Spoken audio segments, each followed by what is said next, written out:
Assalamualaikum warahmatullahi wabarakatuh. Perkenalkan, kami kelompok 7 dari kelas B, jurusan Informatika, Fakultas Ilmu Komputer, UPN Veteran Jakarta, ingin mempresentasikan tugas besar praktikum algoritma dan pemrograman satu ini, dengan judul Program Ekspedisi Jayakarsa, dengan dosen pembimbing Bapak Muhammad Adrezo, Eskom MSc. Berikut nama anggota kelompok kami. Yang pertama, Ibra Hasan Suraya. Yang kedua, Muhammad Alfaza Atarik. Yang ketiga, dengan saya sendiri, Nur Arifah Azahra. Yang keempat, Fernanda Andika Putra. Dan yang terakhir, Yasinta Lajupin Ariska Korputi. Sebelum membahas program yang kami buat, berikut materi yang kami gunakan untuk pembuatan program tersebut. Yang pertama, ada pernyataan kondisional if-else switch, digunakan untuk melakukan suatu aksi yang membutuhkan kondisi tertentu yang harus dipenuhi. Yang kedua, ada pengulangan while and for, yaitu merupakan struktur program yang akan melakukan pengulangan satu atau lebih pernyataan untuk diproses atau tidak diproses. Selanjutnya yang ketiga ada array satu dimensi, yaitu sekelompok lokasi memori yang terdiri dari sekumpulan nilai. Dan selanjutnya ada prosedur dan fungsi, merupakan suatu program yang terpisah dari bloknya sendiri, berfungsi sebagai subprogram, bagian, atau tanpa perintah return. Selanjutnya ada pointer, yaitu variabel yang nilainya berupa alamat dari sebuah variabel tertentu. Selanjutnya ada karakter dan string, yaitu merupakan sebuah tipe data yang disimpan dalam satu karakter. Selanjutnya ada struct, yaitu sekumpulan variabel yang masing-masing dapat berbeda tipe data atau dapat sama yang dikelompokkan ke dalam satu nama variabel. Selanjutnya ada berkas, yaitu struktur penyimpanan data dalam memori sekunder seperti hard disk. Dan yang terakhir ada break and go to. Break merupakan pernyataan yang berfungsi untuk keluar dari fungsi perulangan atau loop, sedangkan go to adalah perintah untuk mengarahkan eksekusi ke pernyataan yang diawali dengan suatu label. Nah, label di sini tuh merupakan identifier yang diikuti dengan tanda titik dua.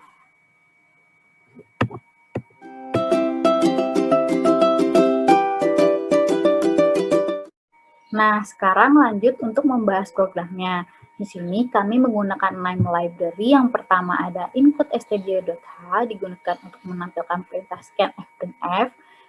Yang kedua ada input stdlib.h untuk mendefinisikan fungsi control exit dan sistem. Yang ketiga ada input string.h, digunakan untuk memberikan nilai suatu karakter dan string.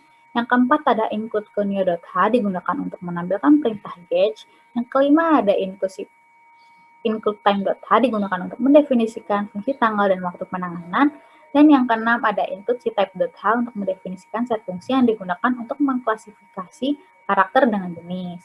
Lalu di sini kami membuat 12 fungsi, yaitu 10 fungsi dengan tipe data void dan 2 fungsinya menggunakan tipe data integer. Pertama ada fungsi header, yaitu digunakan untuk judul pada halaman utama, dan selanjutnya ada fungsi garis dan double ini digunakan sebagai aksesoris untuk membatas judul, dan selanjutnya ada fungsi menu untuk menampilkan menu utama, pemilihan menu, lalu ada fungsi data pelanggan di sini untuk menampilkan data penerima dan pengirim.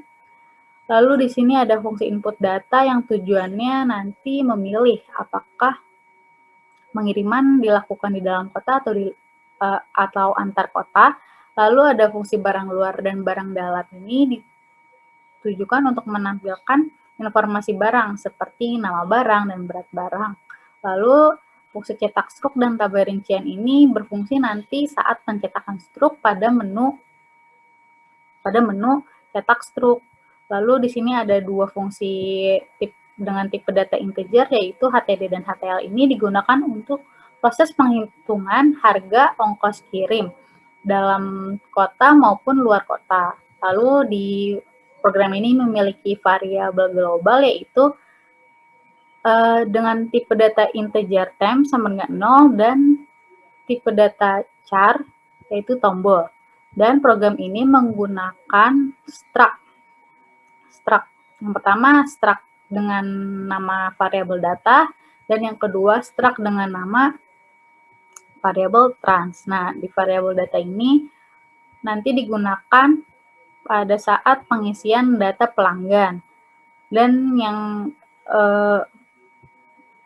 struct menggunakan nama variabel trans ini akan digunakan dalam penghitungan ongkos kirim atau transaksi.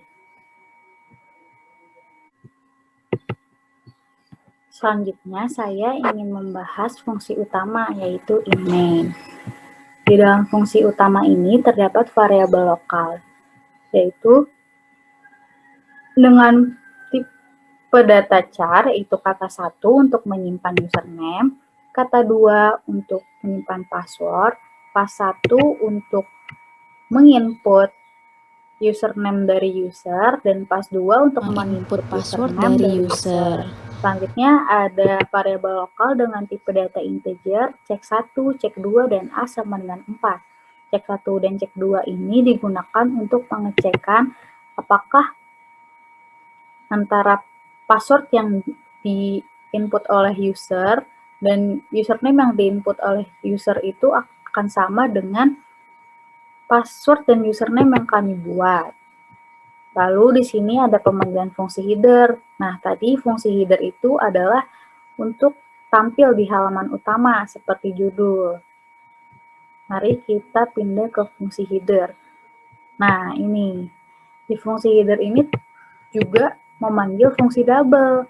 Fungsi double itu tadi adalah sebagai aksesoris untuk pembatas judul saja, sama seperti fungsi garis. Nih. Di dalam fungsi garis dan fungsi double ini menggunakan perulangan for. Jadi, di fungsi garis ini, dia akan mencetak lambang garis strip sesuai yang diinginkan. Dan di fungsi double juga akan mencetak lambang sama dengan sesuai yang diinginkan. Jadi, akan berulang sampai jumlah yang diinginkan. Nah, di fungsi header ini tadi, untuk tampil di halaman utama, ada mencetak selamat datang, program ekspedisi Jayakarsa, lalu ada tagline dari ekspedisi ini, lalu ada lokasi ekspedisi ini, yaitu di Jakarta. Di sini ada variabel untuk mengambil fungsi real time, yaitu time underscore t, ambil waktu, titik 2 ini, titik koma ini. Nah, variabel ini digunakan untuk mengambil waktu real time. Nah, nanti dicetak oleh printf, lalu menggunakan ini fungsi yang ada di library time tadi untuk mengambil waktu real time. Lalu di fungsi header juga ditutup oleh pemanggilan fungsi double sebagai pembatas judul. Lalu sekarang kita balik lagi ke fungsi in-main. Nah, di fungsi in-main ini ada label. Nah, label ini digunakan untuk pemanggilan kembali oleh GoTo. Nah, di dalam label ulang ini adalah proses pembuatan username dan password. Nah, kami buat username-nya itu dengan nama kelompok dan password-nya itu adalah 7. Jadi, pembuatannya itu diawali menggunakan fungsi string-nya itu strcpy atau string copy ini. Fungsinya untuk mengopi kata kelompok. Kata kelompok ini akan di-copy pada saat di line ini, line 40, untuk masukkan username. Nah, dan get pass ini adalah untuk membaca inputan dari user. Setelah pembuatan username, lalu ini ada pembuatan password, sama menggunakan strcpy untuk mengcopy string ini. Password adalah 7. Lalu ada get pass 2, ini sama fungsinya seperti scanf untuk membaca inputan dari user. Untuk membaca inputan password. Nah, di sini ada variabel cek 1, cek 2, yaitu untuk fungsinya membandingkan antara username dan password yang kami yang user masukkan ini sama tidak dengan username dan password yang telah kami buat, yaitu dengan menggunakan fungsi string strcmp ini. Dengan membandingkan apakah kata satu tadi username yang kami buat dan pas1 adalah inputan dari user. Apakah sama? Dan cek 2 juga untuk pengecekan antara password yang kami buat dan pas2 ini password yang username input. Selanjutnya ada pengkondisian if. Jadi, apabila cek 1 sama dengan adalah benar dan cek 2 adalah benar, tadi apabila username dan password itu benar, maka program akan menjalankan sintaks yang ini, yaitu akan menghapus tampilan sebelumnya, lalu kembali memanggil fungsi header lagi, dan ada tampilan pembuktian bahwa password yang user masukkan adalah benar. Lalu ada ucapan selamat datang dan tekan tombol enter untuk beralih ke fungsi menu. Nah, setelah kita pencet enter, tampilan akan terhapus, lalu kita akan dibawa ke fungsi menu. Dan apabila kita salah, di sini ada fungsi else, apabila username dan password salah atau salah satunya salah, maka program akan menjalankan sintaks yang di bawah ini, yaitu akan menghapus tampilan sebelumnya dan memanggil kembali fungsi header. Lalu di sini ada definisi A sama dengan A-1, yang artinya tadi A adalah kesempatan login dan A-1. Jadi ketika kita salah melogin, akan berulang dan kesempatannya akan segera habis, akan bisa habis. Nah, selanjutnya di dalam else ini ada if lagi, apabila kesempatan masih yang kedua ataupun yang ketiga, dan yang ketiga password masih salah, maka akan kembali lagi ke label ulang, yaitu kita mengulang untuk mengisi username dan password, dan apabila kesempatan udah lebih dari 3 kali, maka program ini akan otomatis menampilkan akses ditolak. Jadi, program akan auto keluar sendiri. Oke, selanjutnya, tadi apabila kita menginput username dan password benar, maka kita akan dibawa ke fungsi menu. Menu, ini dia fungsi menu. Nah, di fungsi menu ini akan menghapus tampilan sebelumnya itu dengan sistem CLS, lalu terdapat variabel lokal dengan tipe data integer yaitu pilihan. Lalu di sini ada label option yang artinya nanti label ini dapat kembali dipanggil oleh fungsi goto. Nah, di dalam label option ini terdapat pilihan menu utama, yaitu yang pertama ada input data, yang kedua ada cetak struk, yang ketiga pilihan untuk keluar. Di sini juga ada ini ya, aksesoris pemanggilan fungsi double. Lalu di sini kita sebagai user nanti akan diminta memasukkan pilihan. Ingin menu 1, menu 2, atau menu 3. Nah, pemilihan menu ini kami menggunakan fungsi switch case, yaitu apabila kita memilih angka 1 dan menekan angka 1, maka kita akan dibawa dan akan muncul fungsi input data. Lalu apabila kita memilih angka 2 dan menekan angka 2, maka kita akan dibawa atau dipanggil ke fungsi cetak struk. Lalu apabila kita memilih 3 ataupun menekan angka 3 ini, dia akan menghapus tampilan sebelumnya, lalu memanggil fungsi header, lalu akan mencetak bahwa ucapan terima kasih telah menggunakan layan ini karena user memilih angka 3 tadi. Lalu jika apabila kita memilih angka di selain 1, 2, 3, maka nanti program akan otomatis mengeluarkan tampilan seperti ini. Anda salah memasukkan pilihan, klik enter untuk melanjutkan, lalu akan kembali ke label option, yaitu label untuk pemilihan menu lagi. Sekarang kita coba ya programnya dari awal. Ini kita coba apabila username yang kita masukkan berbeda ya. Misalkan kita masukkan username itu nama, terus passwordnya angka 2. Otomatis salah, maka kita diberikan kesempatan lagi untuk login. Sekarang kita coba dengan password dan username yang benar, yaitu kelompok dengan username dengan password 7. Nah, lalu muncul tampilan header ini, ucapan selamat datang.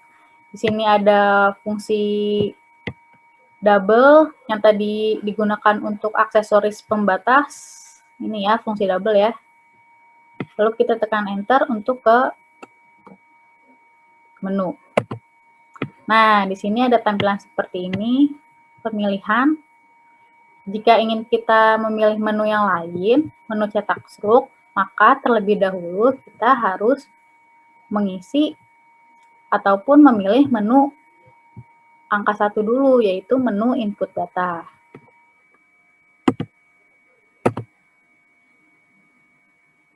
Lalu muncul tampilan seperti ini. Nah, selanjutnya akan dijelaskan oleh rekan saya. Sekian penjelasan dari saya. Terima kasih. Oke, baik. Sebelum saya melanjutkan presentasi mengenai penjelasan program kami, izinkan saya untuk memperkenalkan diri terlebih dahulu. Nama saya Ibrason Suraya dengan akhiran NIM 053. Di sini saya akan menjelaskan mengapa tampilan di command prompt seperti ini berdasarkan sintak program yang kami buat. Nah, di sini adalah tampilan di mana kita disuruh pilih daerah pengiriman. Apakah kita ingin mengirim dalam kota atau ingin mengirim ke luar kota. Sebelumnya, mengapa tampilan ini bisa ada? Mari kita kembali lagi ke pembahasan sebelumnya di fungsi input data. Sebelumnya, maaf, di fungsi menu. Ya, di pembahasan sebelumnya dijelaskan oleh rekan kami, di fungsi void menu terdapat kita disuruh untuk memilih inputan. Apakah kita akan memilih 1 input data atau 2 cetak stroke atau 3 keluar. Untuk menampilkan yang seperti kalian lihat ini, kita memilih 1 yaitu input data. Setelah itu, dia akan masuk ke dalam pengkondisian, di mana 1 itu masuk ke case 1. Di case 1 ini, kita diminta untuk pindah ke fungsi input data. Baik, kita pindah ke fungsi input data di baris 359. Nah, ini adalah fungsi void input data. Nah, di sini kita lihat ada baris sistem CLS, di mana ini fungsi untuk menghapus tampilan layar. Maka dari itu, tampilan menu sebelumnya sudah tidak ada, digantikan oleh yang baru. Habis itu kita deklarasi variabel pilih, di mana P-nya kecil. Di sini variabel untuk menampung informasi mengenai apakah kita memilih dalam kota atau luar kota. Habis itu kita bikin fungsi lokal, di mana P-nya besar. Di sini kegunaannya nanti saya akan jelaskan lebih lanjut. Saya akan melanjutkan dulu perintah selanjutnya. Selanjutnya di sini kita memanggil fungsi double untuk mencetak garis ini sama dengan yang sebanyak ini. Habis itu kita mencetak pilih daerah pengiriman seperti yang kalian lihat ini. Habis itu garis sama dengan double. Habis itu kita mencetak pilihannya, 1 pengiriman dalam kota, 2 pengiriman luar kota. Habis itu double 40, sama seperti saya jelaskan sebelumnya. Ini, habis itu kita diminta untuk memasukkan informasi di variabel pilih dengan scanf. Mengapa kita menggunakan kode format %D? Karena saat kita deklarasi variabel pilih, kita menggunakan tipe data integer, di mana integer menggunakan kode format %D atau %I. Baik, setelah itu jika kita sudah pilih, kita akan masuk ke dalam pengkondisian switch. Dimana kalau kita pilih dalam kota, dimana itu masuk ke case 1, kita akan diminta untuk pindah ke fungsi barang dalam. Jika kita memilih 2, dimana itu di luar kota, dia masuk ke case 2, kita diminta untuk pindah ke barang luar. Nah, sebelum kita masuk ke barang dalam, barang luar, yang dimana di situ proses penginputan informasi barang, penghitungan total, dan penghitungan harga total, dan pembentukan resi, kita terlebih dahulu masuk ke fungsi data pelanggan. Nah, bagaimana jika kita memasukkan di luar dari angka 1 dan 2? Kita contohkan sebesar 5, di mana 5 ini di luar pilihan yang kita sediakan. Kita enter, tercetak pilihan Anda salah, silakan klik enter untuk mengulanginya. Nah, artinya selain angka 1 dan 2, mau itu minus, 0, atau angka berapapun akan masuk ke default. Di default ini, program diperintah untuk mencetak pilihan Anda salah. Habis itu ada escape karakter enter. Habis itu silakan klik enter untuk mengulanginya. Kita ikuti perintahnya, kita klik enter. Nah, apa yang terjadi? Kembali seperti awal. Mengapa hal itu terjadi? Mari kita jelaskan. Klik enter. Klik enter itu sebagai tanda bahwa kita akan mengulanginya. Maksudnya, karakter enter itu akan masuk ke variable get sini. Setelah kita sudah ngasih tanda isyarat enter, habis itu lanjut ke sistem CLS, di mana semua tampilan tadi sudah terhapus. Tapi mengapa tampilan ini tetap ada? Tampilan ini tetap ada karena setelah dihapus semuanya, kita akan memanggil fungsi lokal kembali, di mana perintahnya adalah goto to pilih yang P besar. Di mana pilih ini fungsi yang mencakup perintah dari double hingga kita menginput pilihan kembali. Baik, sebelum saya memilih apakah saya akan memilih dalam kota luar kota, mari saya menjelaskan tentang cek data ini. Cek data pada bagian ini bisa ada saat semua transaksi sudah selesai, di mana proses input barang, harga total telah diproses, dan kode resi telah terbentuk. Ini akan ada di bawah stroke pembelian transaksi. Di sini kita ditawarkan apakah ingin transaksi lagi, Y atau N. Nah, di sini kita akan menginput informasinya di variabel tombol. Mengapa tombol? Tapi di sini tidak ada deklarasi variabel tombol. Tombol ini bukan variabel lokal, bukan di void input data, tapi di variabel global, di mana kita taruh di luar semua fungsi. Kita taruh di luar. Di paling atas, nah ini adalah variabel tombol. Kita deklarasi dengan tipe data karakter. Mari kita kembali lagi di 359, baris 359. Baik, ini dia cek datanya. Nah, tapi habis itu kenapa kode formatnya seperti ini, bukan harusnya %S, karena ini kan karakter. Kenapa harus ini? Nanti saya akan jelaskan di fungsi data pelanggan karena lebih jelas di situ. Baik, habis itu misalnya kita ingin transaksi lagi, kita klik Y. Nanti semua layar sini nanti akan terhapus dan kita akan diminta kembali ke fungsi pilih, di mana yang tadi saya jelaskan awal, pilih akan mencakup ini lagi karena kita akan transaksi lagi, maka kita disuruh diminta untuk memilih apakah pengiriman dalam kota atau luar kota. Tapi seandainya kita tidak ingin transaksi lagi, kita akan menginput karakter N, di mana tidak ingin transaksi lagi. Maka seperti yang sama dengan Y, sistem CLS akan menghapus semua tampilan layar dan kembali ke menu, di mana menu tadi itu adalah input data, cetak slot, atau keluar. Tapi apakah yang terjadi jika kita tidak mengklik Y atau N, melainkan huruf lain atau kata-kata lain, dia akan masuk ke go to check, di mana dia akan meminta kita untuk menginput Y atau N. Selama tidak menginput Y dan N, dia akan terus memanggil cetak data secara menerus hingga kita memasukkan Y atau N. Baik, sesudah itu kita kembali lagi, misalnya kita pilih 2, kita pengen luar kota, 2, enter. Nah, kalau sesuai dengan kode yang kita lihat ini, kita pilih 2, berarti kita masuk ke case 2. Case 2, habis itu kita masuk data pelanggan. Maka yang kalian lihat ini tampilan adalah tampilan fungsi data pelanggan. Mari kita pindah ke data pelanggan di baris 104. Baik, oke. Ini adalah fungsi data pelanggan. Seperti yang kalian lihat, di sini ada sistem CLS yang membuat tampilan sebelumnya di mana pilih jenis pengiriman sudah hilang, dihapus dengan yang baru. Habis itu kita bikin variabel fungsi lokal pelanggan. Nanti kegunaan saya jelaskan lagi di akhir. Habis itu kita panggil fungsi double, di mana inputannya 30. Seperti yang kalian lihat, ini fungsi double ya, mencetak sama dengan sebanyak 30 menjadi garis.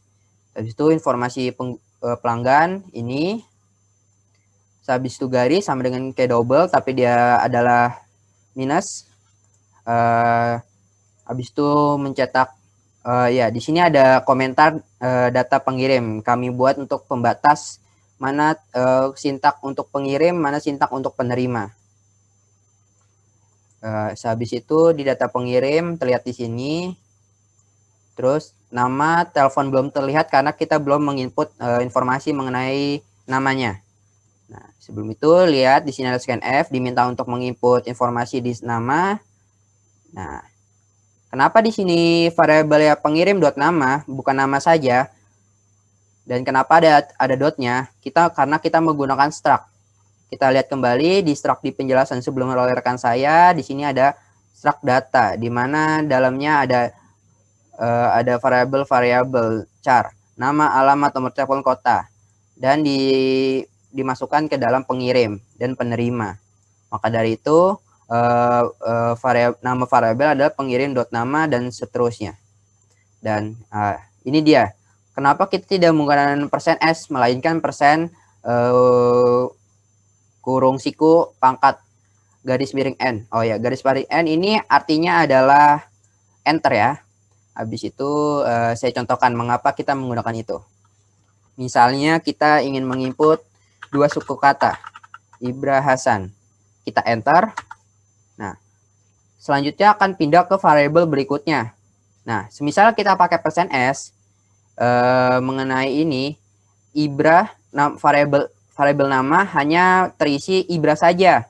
Hasan tidak masuk ke nama, Hasan masuk ke nomor telepon.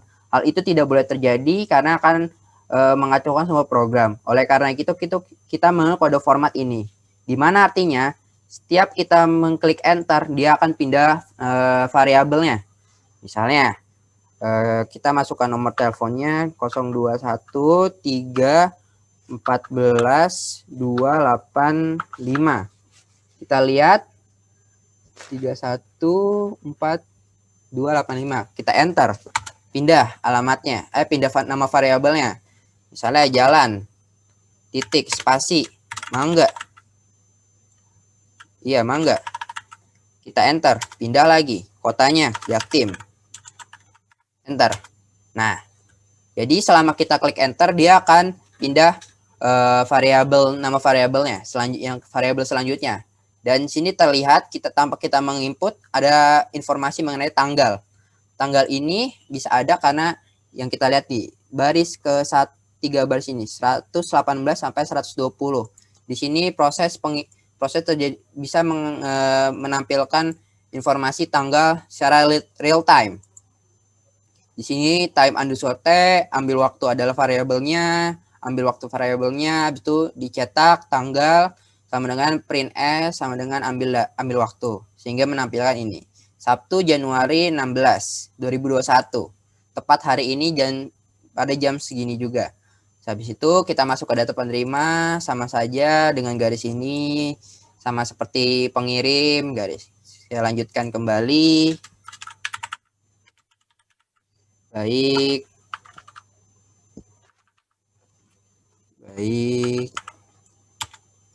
Alamatnya Jalan Panas. Karena kita memilih luar kota, kita penerimanya di luar kota. Baik, nah di sini tercetak data yang dimasukkan sudah benar atau belum. Nah, di sini sintaknya ada di cek data, seperti cek data sebelumnya yang saya jelaskan. Baik, di cek data ini adalah fungsi lokal, di mana hanya bisa dipakai di fungsi, hanya bisa digunakan di fungsi void data pelanggan, tidak bisa di fungsi lainnya. Nah, kita lihat, kita mencetak data yang dimasukkan benar Y atau N, menjadi seperti ini. Kita diminta scan F, dimasuk input ke tombol, sama seperti yang tadi, tombol itu ada variabel global, dan kita menggunakan ini agar bisa enter. Habis itu, semisalnya data sudah benar, kita akan masukkan Y.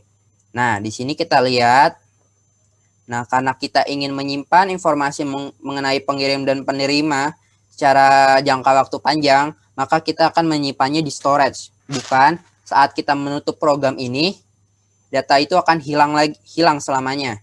Jadi kita akan menyimpan secara permanen. Maka dari itu kita akan menggunakan berkas atau file. Nah, jika kita klik Y, kita akan mendeklarasikan file dengan nama berkasnya adalah PGLN. Kita bikin filenya dalam .txt, namanya pelanggan.txt dengan kode W, di mana kita akan mengisinya, menuliskan di kode txt-nya. Habis itu kita fprint juga di sini. Ini fprint ini untuk mengirim, fprint yang kedua untuk penerima. PLGN-nya adalah nama berkasnya. Ini adalah kode formatnya. Kenapa ada titik koma? Titik koma ini artinya saya perlihatkan terlebih dahulu. Nah, nih, saya udah mencoba sebelumnya. Kita lihat pelanggan.txt. Sebentar. Nah, di sini sebelum dibuka, kita lihat dulu. Ini adalah nama tiap-tiap variabelnya. Dari pengirim penerima, nama hingga kota. Kita lihat di sini. Nah, di sini sudah tersimpan secara permanen dan jangka waktu panjang. Lihat, Ibra Hasan, Suraya Ibra. Nah, titik koma ini adalah hanya pembatas saja, biar tidak tercampur. Nah, baik, kalau sudah kita lanjutkan. Jika kita tidak merasa datanya salah, kita klik N, di mana diperintahkan sistem CLS, di mana ini semua terhapus. Dan kita akan memanggil kembali goToPelanggan, di mana goToPelanggan adalah fungsi lokal yang memanggil dari double ini hingga garis ini, di mana kita akan diminta untuk menginput data pengirim dan penerima kembali dari awal. Baik, bagaimana kalau kita tidak menginput Y atau N di luar selain itu? Misalnya kita masukkan H, apa yang terjadi? Dia akan meminta masukkan lagi karena dia go to check data di sini. Dia akan menampilkan seperti ini. Data dimasukkan, meminta untuk informasi tombol lagi. Misalnya satu suku kata. Apa yang terjadi? Tetap sama. Maka dari itu saya merasa ini sudah benar, maka saya klik Y. Nah, baik, sudah berganti. Nah, kenapa nih bisa berganti? Mari kita pindah ke input data, ke fungsi input data. Nanti saya akan jelaskan mengapa hal ini bisa berganti. Input data, nah di input data.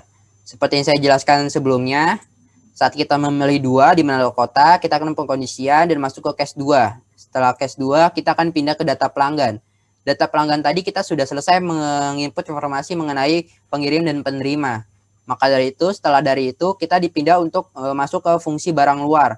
Maka dari itu, yang kalian lihat ini adalah tampilan dari fungsi barang luar. Nah, mengenai barang luar dan barang dalam, fungsi tersebut akan dijelaskan oleh kedua rekan saya selanjutnya. Nah, sekian dari saya. Terima kasih. Penjelasan program selanjutnya akan dijelaskan oleh Fernanda dan Alfaza. Terima kasih.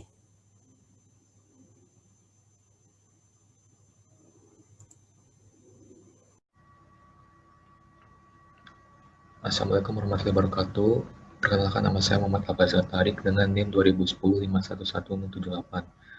Pada kesempatan kali ini saya akan menjelaskan tentang program ekspedisi kami pada bagian penginputan data pada informasi barang, khususnya dalam pengiriman dalam kota. Dapat kita lihat pada fungsi void barang ini, terdapat fungsi sistem CRS, yaitu yang digunakan untuk membersihkan display dari tulisan-tulisan sebelumnya. Lalu di sini kita membuat struct time menggunakan variabel waktu menggunakan pointer juga. Kita mendeklarasikan time underscore t untuk variabel default sama dengan time 0, dan kita juga membuat variabel waktu sama dengan local time default.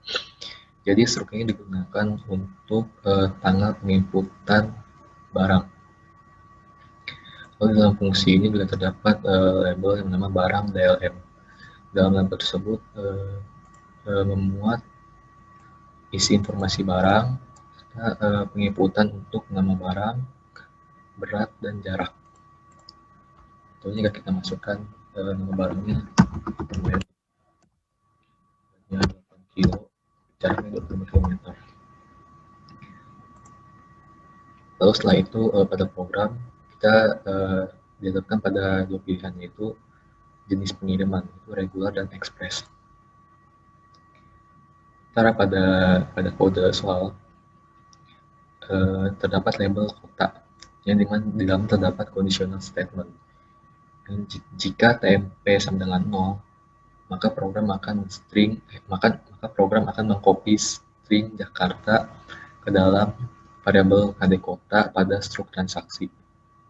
Karena TMP sama dengan 0, selalu sama dengan 0, kita sudah mendeklarasikannya sebagai variabel global, maka kondisi ini selalu berlaku. Lalu sini juga terdapat kita mendeklarasikan variabel jenis dengan tipe data integer. Lalu sini juga terdapat label dengan nama jenis dengan J besar.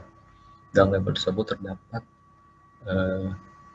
display pilih jenis pengiriman, regular, express, untuk pilihan Anda. Lalu program akan meminta kita untuk menginput angka dari 1 atau 2, yang mana ini terdapat switch case untuk variabel jenis. Jika case-nya 1, maka program akan mengcopy string reguler ke dalam variabel jenis pada struk transaksi. Jika kita memasukkan 2, maka program akan copy string express ke variabel jenis dalam struk transaksi. Jika kita tidak memilih keduanya, maka program akan memprint Anda sama pilihan dan akan kembali ke label jenis untuk memasukkan jenis pengiriman yang sama. Perbedaan antara regular dan express adalah yaitu jika express itu 2 kali lebih mahal dari regular.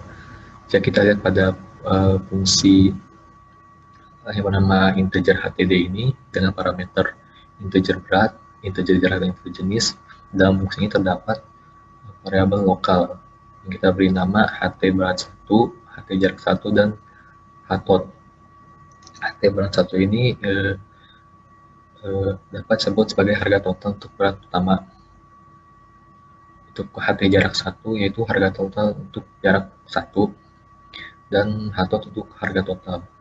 Di sini terdapat beberapa conditional statement, ya, membuat conditional statement. Yang pertama itu untuk harga ongkir berat. Jika beratnya di bawah atau sama dengan 10, maka HT berat 1 sama dengan berat dikali 5.000. Jika beratnya lebih dari 10 dan lebih kecil sama dengan 15, maka HT berat 1 sama dengan berat dikali 10.000. Jika beratnya lebih dari 15 dan lebih kecil sama dengan 20, maka HT berat 1 sama dengan berat dikali 25.000. Jika beratnya lebih dari 20, maka HT berat 1 sama dengan berat dikali 30.000. Lalu yang kedua ada hitungan harga untuk ongkir jarak. Jika jaraknya lebih kecil sama dengan 10, maka HT jarak 1 sama dengan jarak dikali 5.000. Lalu yang kedua, jika jaraknya lebih besar dari 10 dan lebih kecil sama dengan 15, maka HT jarak 1 sama dengan jarak dikali 10.000. Jika jaraknya lebih besar dari 15 dan lebih kecil sama dengan 20, maka HT jarak 1 sama dengan jarak dikali 25.000. Jika jaraknya lebih dari 20, maka HT jarak 1 sama dengan jarak dikali 30.000. Lalu sini ada penentuan jenis pengiriman, yang jika kita memilih 1, maka harga total sama dengan HT berat 1 sama HT jarak 1. Lalu jika kita memilih selain 1, maka harga total akan menjadi 2 kali HT berat 1 tambah HT jarak 1. Fungsi ini akan mengembalikan nilai harga total.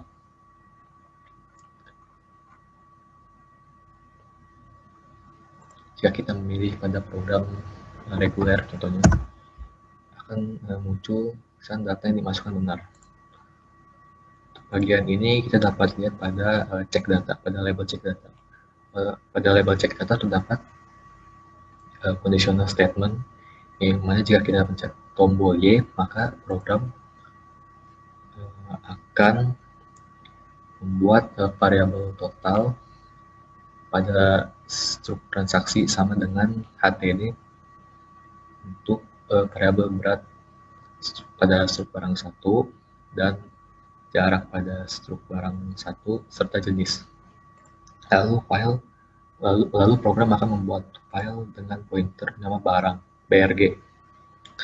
Lalu file akan membuat file txt yang bernama barang dengan mode W, yaitu mode untuk menulis data terbaru. Lalu di sini terdapat fprintf dengan variabel BRG. Lalu terdapat %s, %d, dan %d.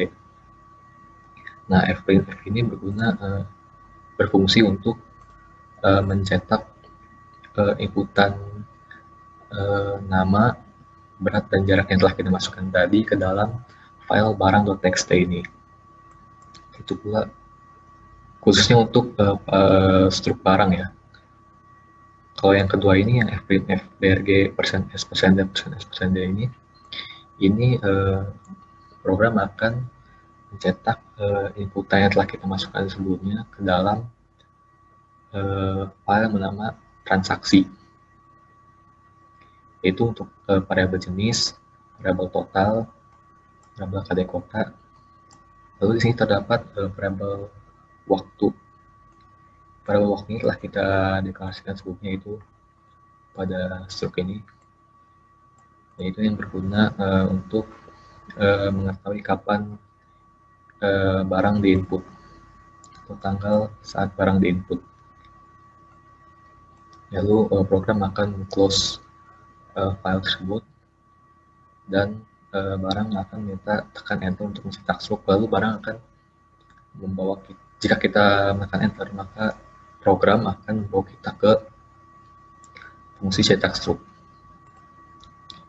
Jika kita memilih N contohnya pada data yang dimasukkan benar ini, maka program akan kembali ke label barang BLM untuk diinput kembali data-datanya, karena berdasarkan pilihan kita berarti isi informasi barang yang kita masukkan itu salah.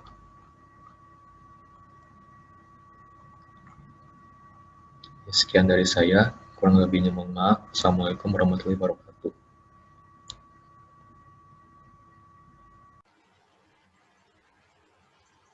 Oke, Assalamualaikum warahmatullahi wabarakatuh. Perkenalkan, nama saya Fernanda Andika Putra dengan NIM 8089. Di sini saya akan melanjutkan presentasi kami mengenai program ekspedisi, di mana rekan saya sebelumnya telah menjelaskan program pengiriman barang dalam kota. Nah, sekarang saya akan menjelaskan bagaimana program pengiriman di luar kota. Langsung saja pada definisi, terdapat fungsi void barang luar. Di dalam fungsi barang luar ini terdapat sistem CLS. Sistem CLS ini berfungsi untuk menghapus atau membersihkan layar. Lalu ada struct TM pointer waktu. Lalu ada fungsi time underscore T dengan variabel default. Lalu default sama dengan time dalam kurung null. Dan waktu sama dengan local time dalam kurung variabel default. Nah, ini semua merupakan fungsi untuk memanggil waktu real time pada komputer kalian. Selanjutnya masuk ke label barang LR. Di dalam label ini terdapat fungsi double. Fungsi double 30, maksudnya ini adalah yang ini, yang sama dengan ini, jumlahnya ada 30. Lalu printf isi informasi barang. Yang ini isi informasi barang. Lalu ada garis sebanyak 30, garis sebanyak 30. Lalu ada printf nama barang sama dengan. Nah, di sini kita bisa menginput nama barang yang kalian ingin kirim dengan scanf. Nah, scanf-nya mengapa bukan %s? Ini sudah dijelaskan oleh rekan saya juga yang bernama Ibra dengan variabel barang 2 titik nama. Ini merupakan struct. Lalu printf berat. Nah, berat ini ukurannya kilogram. Karena ukuran kilogram itu biasanya diinputkan angka, maka scanf-nya %d dengan variabel dan barang 2 titik berat. Kita coba input nama barangnya, misalnya kapas. Nah, beratnya 13. Nah, akan muncul berbagai pilihan kota tujuan. Kita balik lagi ke defc-nya, printf enter. Di sini kita terdapat fungsi pemilihan kota tujuan. Kita mendeklarasi kota dengan tipe data integer, lalu kita membuat label pilih kota. Di dalam label tersebut ada double lagi 30. Nah, ini double 30. Printf pilih kota tujuan, lalu ada garis panjang 30. Di sini ada printf pilihan-pilihan kota yang akan kita tujuan. Ada 1 Bogor, 2 Depok, 3 Tangerang, 4 Bekasi. Di sini ada double 20 lagi untuk pembatas. Nah, kita disuruh memilih kota mana yang akan kita tuju. Kita bisa menginput angkanya 1 atau 2 atau 3 atau 4 karena ini %d dengan variabel kota. Nah, setelah itu kita masuk ke fungsi switch case dengan variabel kota. Jika kita memilih 1, maka string akan mengcopy bgr ke dalam variabel kd kota, di mana struct-nya ini terdapat di transaksi. Jika kita memilih case 2, maka string akan mengcopy dpk atau depok ke dalam variabel kode kota, yang merupakan struct dari transaksi. Jika kita memilih case 3, maka string akan mengcopy tgr ke dalam variabel kd kota, yang mana itu struct transaksi. Dan yang terakhir, jika kita memilih 4, maka string akan mengcopy bks ke dalam variabel kode kota. Jika kita tidak memilih antara 1 atau 2 atau 3 atau 4, maka akan masuk ke fungsi default, di mana akan terprint Anda salah memasukkan pilihan. Nah, misalnya kita pencet 5, pasti akan masuk ke sistem default karena bukan merupakan salah satu dari case ini. Kita coba. Nah, saya salah memasukkan pilihan. Klik enter. Jika kita klik enter, nanti sistem akan menjalankan CLS, di mana tampilan akan hilang dan langsung pindah lagi ke label pilih kota. Jadi kita nanti akan pindah lagi ke pilih kota yang ini. Misalnya kita pencet enter. Nah, kita akan disuruh memilih kota tujuan lagi. Nah, misalnya kita memilih kota Tangerang ya. Berarti 3 ya. Nah, akan muncul pilihan jenis pengirimannya, yang dimana di defc-nya ini ada pada line 314. Nah, selanjutnya kita mendeklarasikan jenis, di mana integer merupakan di mana tipe datanya integer. Lalu kita membuat label jenis dengan J yang besar. Di dalam label jenis ini terdapat double sebanyak 30, printf pilih jenis pengiriman Anda, lalu ada garis lagi sebanyak 30, lalu ada printf, nah 1 reguler dan 2 express. Kita bisa memilih pilihan antara 1 atau 2 di scanf %d. dengan variabel dan jenis. Selanjutnya kita masuk ke switch conditional dengan variabel jenis, di mana jika case 1 string akan mengcopy reguler ke dalam variabel jenis di struct transaksi. Jika kita pilih angka 2, maka string akan mengcopy express ke dalam variabel jenis struct transaksi. Jika tidak memilih antara 1 atau 2, misalkan kita ketik 3, maka akan masuk ke sistem default lagi. Seperti yang sebelumnya, yang tadi nih, yang default ini. Kalian akan, tampilan layar akan mengeprint Anda salah memasukkan pilihan dan klik enter. Jika kalian klik enter, maka sistem akan menghapus seluruh layar dan akan kembali ke label jenis. Jadi kita harus memasukkan pilihan kembali. Misalnya kita pilihnya 5. Otomatis akan masuk ke sistem default. Nah, Anda salah memasukkan pilihan. Jika kita klik enter, kita akan kembali ke label jenis. Kita kembali disuruh apakah jenis pengiriman kita reguler atau express. Nah, di sini saya akan memilih jenis yang reguler. Nah, di sini ada pengecekan data. Sebelum itu, saya akan menjelaskan perhitungan biaya yang akan dikeluarkan jika kita memilih pengiriman di luar kota. Ada di line sebentar, ada di line 240. Ini merupakan rumus-rumus perhitungan pengiriman barang luar kota. Yang pertama ada fungsi HTL bertipe integer, di mana parameternya ada berat, kota, dan jenis. Ini bertipe data integer. Lalu ada variabel lokal, integer HT berat 2, HT kota, dan HTOP. Yang pertama perhitungannya adalah ongkir berat. Nah, di sini ada if conditional. Jika beratnya kurang dari sama dengan 10 kilo, maka rumus HT berat 2 sama dengan berat dikali 5.000.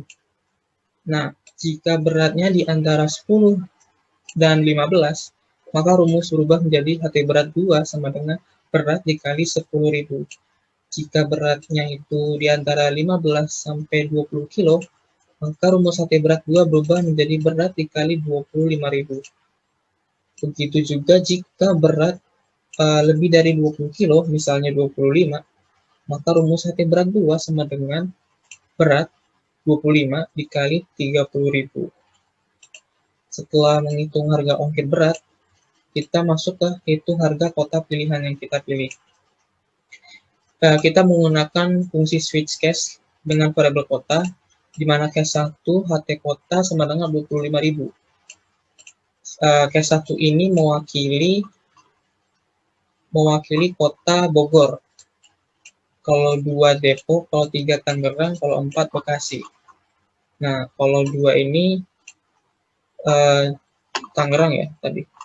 Oh, Depok. Kalau 2 Depok, 3 Tangerang. Nah, karena jadi kita pilih Tangerang, maka nanti harga kota pilihan kita 45.000. Lalu kalau kita tidak memilih dari 1 atau 2 atau 3 atau 4 itu masuk ke sistem default, nanti program akan mengeprint Anda salah memasukkan pilihan. Anda akan dilempar ke fungsi barang luar, di mana masuk lagi ke fungsi barang luar yang ini. Nah, setelah hitung harga kota pilihan, program masuk ke hitung jenis pengiriman. Nah, jenis pengiriman tadi saya memilih 1, di mana itu reguler. Jadi di sini terdapat fungsi if conditional, di mana jika jenis sama dengan 1, maka harga total sama dengan HT berat 2 ditambah HT kota. Jika bukan 1, maka HTOT 2 dikali HT berat 2 ditambah HT kota. Nah, ini merupakan fungsi dari jenis pengiriman ekspres. Kalau yang ini jenis pengiriman reguler.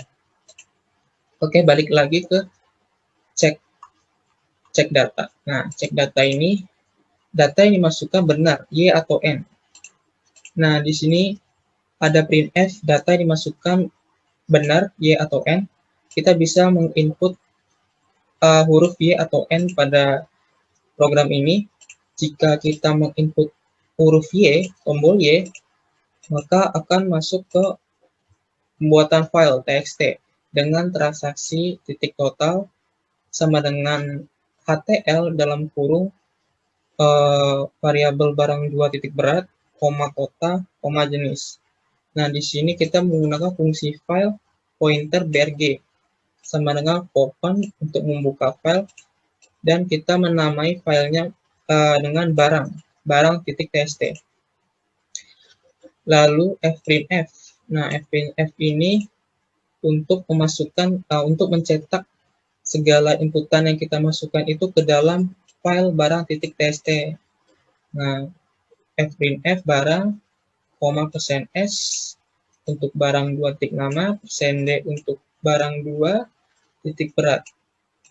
Lalu fprintf lagi, kita masukin lagi data yang kita input ke file barang titik txt dengan %s transaksi titik jenis, %d transaksi total, %s transaksi KD kota, %d. Nah, ini waktu, day, waktu month, dan waktu year. Nah, maksudnya ini sebenarnya kode kota sampai waktu year ini sebenarnya adalah kode resi. Jadi kode resi kita ini sebenarnya gabungan dari kode kota dengan hari, bulan, dan tahun gitu. Lalu fclose brg ini tutup file. Setelah itu kita print. Setelah itu program akan nge-print kata tekan enter untuk cetak struk. Setelah itu kalau kita tekan enter maka akan pergi ke fungsi cetak struk yang dimana ini akan dijelaskan oleh rekan saya Yasinta. Nah, jika kita tidak menginput tombol sama dengan Y, jika kita menulisnya N, maka masuk ke fungsi else. Dimana jika tombolnya sama dengan N, maka sistem akan menghapus layar, lalu menuju kembali ke label barang luar. Karena kan data kita salah nih ya.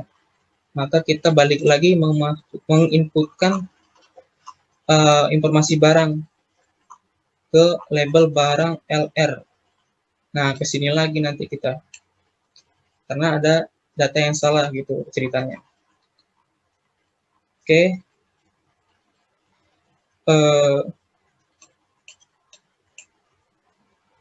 Mana tadi ya? Oh, yang ini. Go to barang LR. Nah, jika kita tidak menginput antara Y atau N, kita akan kembali ke cek data. Jadi kita harus memilih antara Y atau N, nggak boleh huruf lain atau angka lain gitu. Oke, sekian dari saya. Mohon maaf jika penjelasan saya kurang jelas. Terima kasih. Wassalamualaikum warahmatullahi wabarakatuh. Ya, selanjutnya perkenalkan nama saya Yasinta Lajopina Rizka Korputi dengan akhiran NIM 091. Jadi di sini setelah pemanggilan fungsi cetak struk pada fungsi barang dalam atau barang luar, di sini kita dapat melihat menuju ke fungsi cetak struknya. Nah, jadi setelah pemanggilan fungsi cetak struk, maka output yang ditampilkan adalah sebagai berikut. Nah, output ini didapat dari instruksi pada fungsi cetak struk. Di sini dapat kita lihat pertama-tama ialah pendeklarasian variabel waktu untuk mengambil dan mencetak waktu real time pada komputer kita yang sebelumnya telah dijelaskan oleh rekan saya.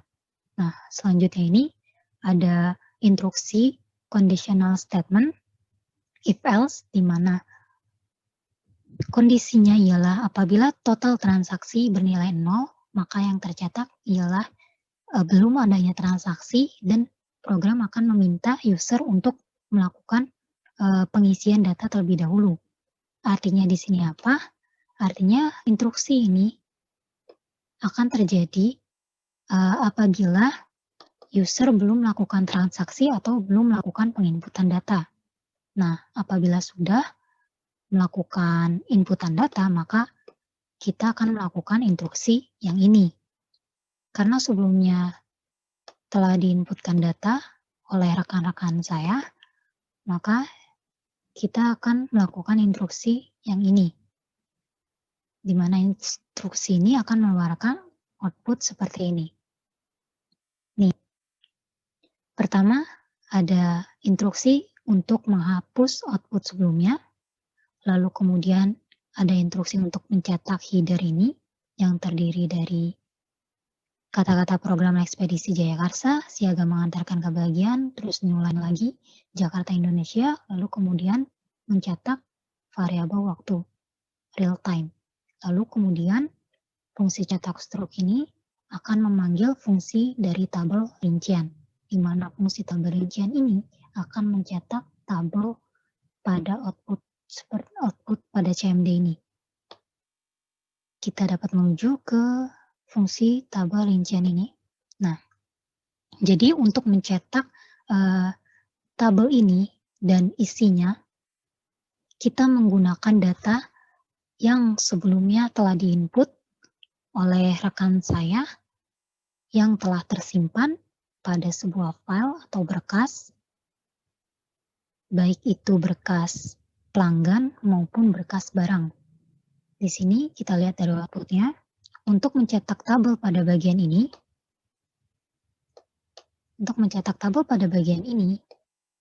di mana isi tabel ini menunjukkan data mengenai barang dan juga transaksi, maka kita harus membuka file yang memuat data tersebut. Pertama-tama kita deklarasikan dahulu sebagai pointer, lalu kemudian kita buka filenya dengan fungsi fopen dengan mode open file R, di mana digunakan untuk buka file yang telah ada untuk dibaca. Lalu kemudian ada instruksi while.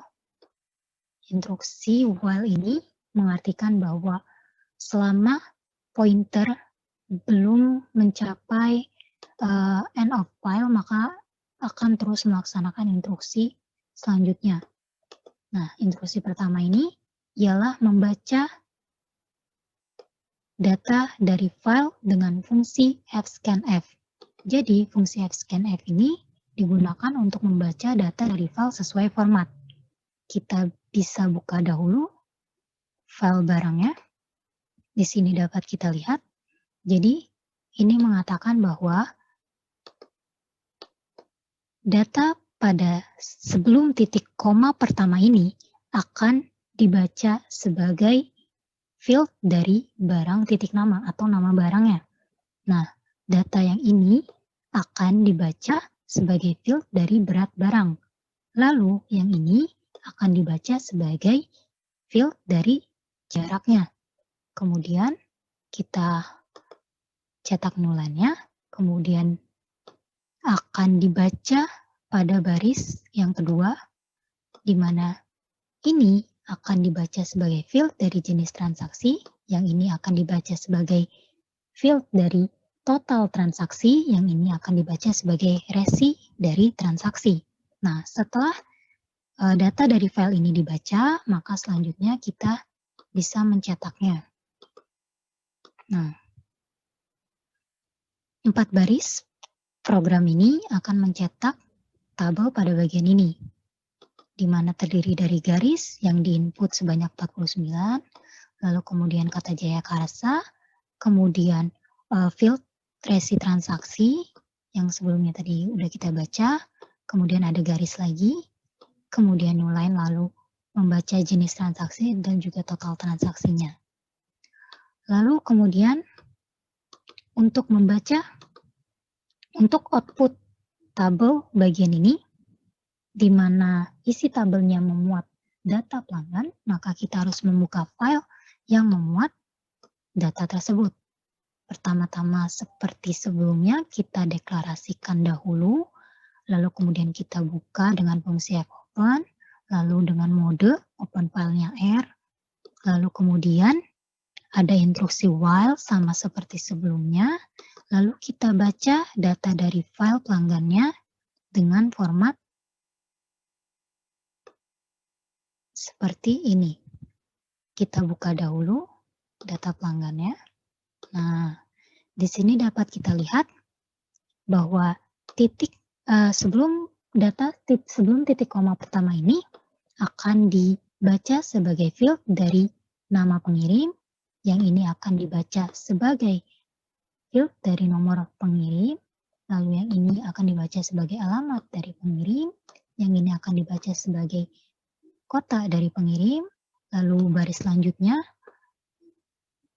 sebagai nama dari penerima, yang ini akan dibaca sebagai nomor telepon dari penerima, yang ini menjadi alamat penerima, lalu yang ini jadi kota penerima. Nah, sama seperti sebelumnya, setelah data dari file ini dibaca, selanjutnya kita dapat mencetaknya. Nah, di sini ada pencetakan garis sebanyak 49, dan sebagainya.